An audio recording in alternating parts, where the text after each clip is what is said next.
What's up guys, MGH here and welcome to something different today. We're going to be discussing the Champions League draw that happened earlier on today, and I wanted to get my thoughts out there. I did this last year and people really enjoyed it, and I just want to give you my first impressions of the draw that's happened, discuss, most of the Premier League teams and some of the other teams around Europe and what their chances are going to be like this year just off their groups. So let's go through the groups first, and then we'll probably go through which groups are the worst, which groups are the best, and which teams really do have a good chance of progressing through. So Group A is PSG, Real Madrid, Shakhtar and Malmo from Sweden. That is going to be a very interesting group, mainly because, of course, Paris Saint-Germain and Real Madrid, two very good teams, especially Real Madrid, who will definitely be wanting to win it this year.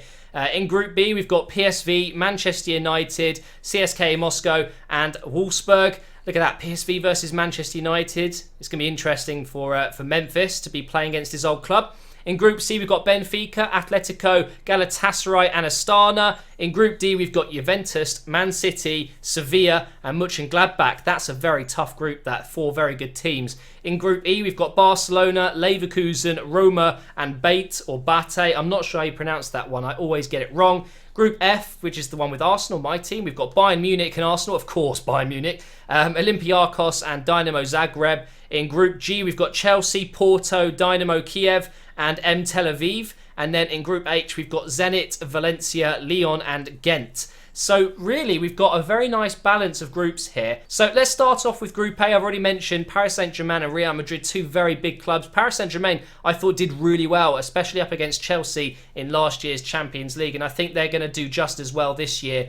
That's going to be, I think, a very interesting head-to-head between those two clubs. And Malmo, who basically knocked out Celtic recently, look like they've improved since last year. But Shakhtar have lost one of their best players in Douglas Costa, who's moved to Bayern Munich. I think it's quite clear we know who's going to be progressing through this group. I think Real Madrid will come in and top, and PSG will finish in second, and both progress through there. Moving on into Group B, we of course have PSV, Man United, CSKA Moscow and Wolfsburg.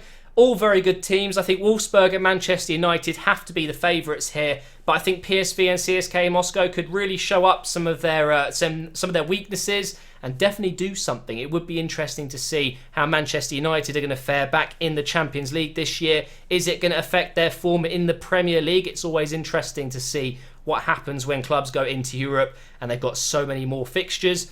Now, Group C, probably not the most exciting, but Benfica, Atletico, Galatasaray and Astana. I'm not so sure about Astana. I've never seen them play, but they're in the Champions League for a reason. They've clearly done okay there. But let's be honest, I think we've got two clear winners here as well, and that will be Benfica and Atletico. Although Galatasaray can prove very difficult, to come up against them would be difficult in Turkey, and you never know what's going to happen. But Atletico have surely got to be favourites, and Benfica are obviously a very strong side as well from Portugal. In Group D, we've got a very interesting group, and in my opinion, probably the best group as a neutral fan there who doesn't support any of those teams, because Juventus and Man City, two big teams going up against each other there, and then Sevilla and Mönchengladbach, who I would also say on the verge of becoming massive clubs as well. Sevilla have done very well in the market this year. I think they've got some very good improvements in their side, and obviously Mönchengladbach from last season did very well. And they've got a very, very nice team there. They've lost Kroos, but I don't think that they'll miss him. I think they'll do just fine without him this season. Although they haven't made a very good start in the Bundesliga. I have been watching the highlights from those games, and they haven't started off very well. I'm going to go ahead and say it though. Man City are going to finish top. Juventus will finish in second. In Group E, we've got Barcelona, Leverkusen, another German side there, Roma and Bate. It's pretty simple. Barcelona are going to win this group, and I think probably Roma will finish in second, although Leverkusen could give them a run for their money. In Group F, we've got Bayern, Arsenal, Olympiacos and Dynamo Zagreb. Bayern Munich, got to be favourites. I think they're going to be in the top three favourites for the Champions League this year, along with Barcelona and Real Madrid. I think they'll top the group without dropping a single point. I think Arsenal will progress in second place, which actually, you never know. It can work out for you sometimes. Last year we got Monaco, but obviously we screwed it up, and that should have been a winnable fixture for sure.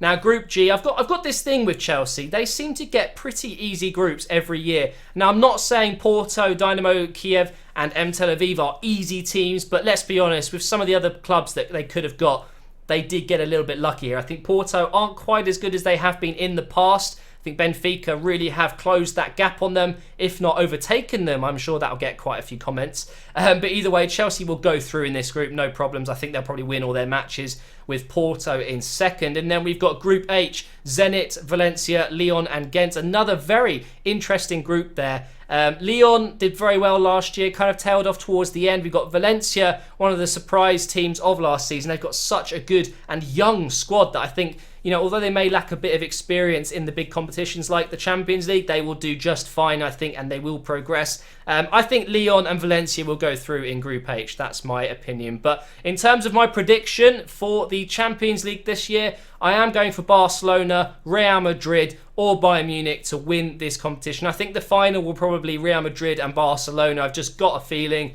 And that would be a hell of a match, wouldn't it? But Arsenal, we have drawn a very, very tricky group. I think people are underestimating Olympiacos and Dynamo Zagreb. Just remember, we've got to travel to Croatia. We've got to travel to Greece. It's going to be a very difficult group, a bit sticky here and there. I think we could drop 1 or 2 points against Olympiacos / Dynamo Zagreb, and I don't think we'll be able to beat Bayern at home or away. Going to be a very, very difficult group, but I do think we'll make it, providing that we do increase our squad before the end of the transfer window. Why are we dithering around? Why are we not signing a defensive midfielder or a striker? Why is it not happening? I think it will, but it will be a last-minute deal like Welbeck last year. But I would love to know your thoughts, guys, so if you could leave a comment on the video, let me know your thoughts on these groups. And I think we're in for a very good season of Champions League football. And good luck to everyone else with their teams in the competition.